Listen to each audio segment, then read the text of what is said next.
Hello, আসসালামু আলাইকুম। ওয়ালাইকুম আসসালাম। আপনার নাম কি? আমার নাম মোহাম্মদ আলামিন খান। বাড়ি কোথায়?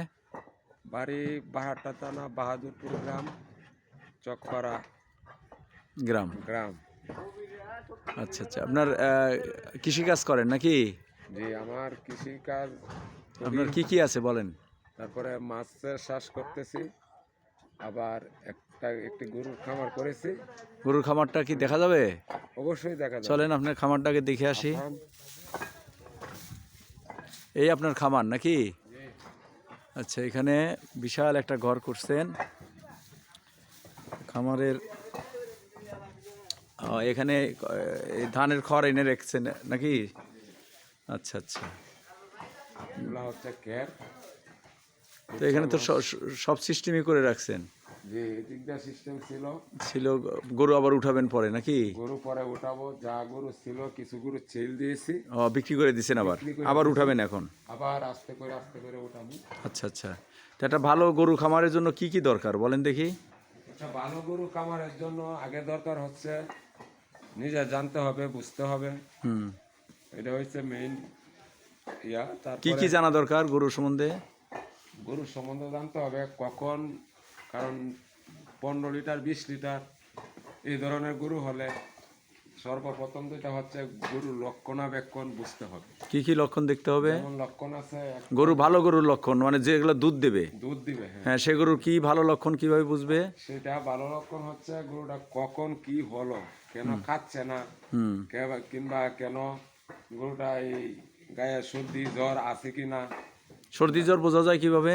ওইটা আপনার এটা বুঝতে হবে। কারণ একটি গরু যখন এই ধরনের একটা গরু আসে খামারে, কারণ 3 থেকে 3.5 লাখ 4 লাখ টাকা দাম হয় আচ্ছা, একটা গাভী। অনেক দাম। হ্যাঁ। হ্যাঁ, তো কাজেই গরুটির পিছনে সারাক্ষণ সময় দিতে হবে।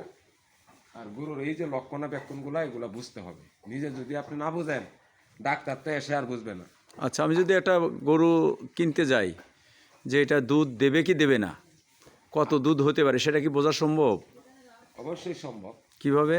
সেটা সম্ভব। এবং পরে আমি ঘরে আনার পরে দেখলাম যে গরু দুধ বলছিল 40 লিটার দেবে, এখন দেখা যায় 20 লিটার 25 লিটার হয়। তাহলে এখানে ঘটনাটা কি ঘটে? আমরা তাহলে ওই গরুটা কেনা লস হয়ে গেল না?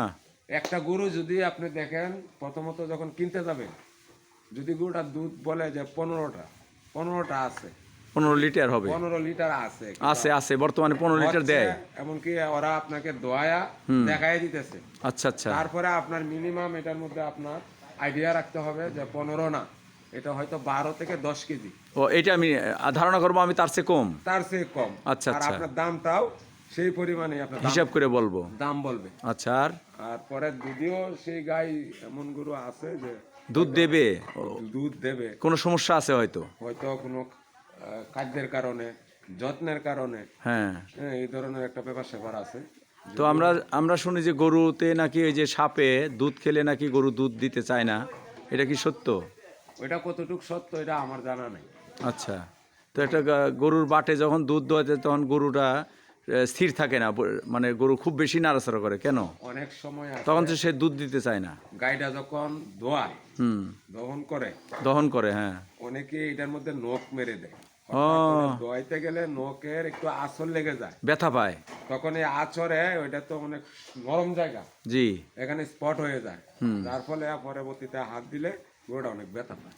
আর গরু ধোয়ানোর আগে কি যে ওলান ধোয়া বা পরিষ্কার পরিচ্ছন্নতা এটা কি কি করতে হয়? এটা প্রথমত আপনি ফ্লোর ধুইবেন। ও, ধোয়ানোর আগে ফ্লোরটা আগে পরিষ্কার করতে হবে, পানি মেরে পরিষ্কার করতে হবে। ফ্লোর, গরু সবকিছু আপনার ধোয়া নিতে হবে, আচ্ছা। করায়া পরিষ্কার করতে হবে। তারপরে আপনি গাভীর নিচে যান, পটাশের পানি আছে, পটাশ পানি হয়তো ধোয়ানোর পর দিয়া একটু মেরে দিয়া উঠে গেলেন গা। আচ্ছা আচ্ছা। বাস, ক্লিয়ার হয়ে গেল। আচ্ছা, এই হলো কাহিনী। ঠিক আছে। আমরা তাহলে পরে ষাঁড় গরু কীভাবে লালন পালন করতে হয় এরপরের আপনার কাছ থেকে একটু সাক্ষাৎকার শুনতে চাবো। আমরা একটু নাস্তা পানি করে নিই, ঠিক আছে? জি জি। আসসালামু আলাইকুম। ওয়ালাইকুম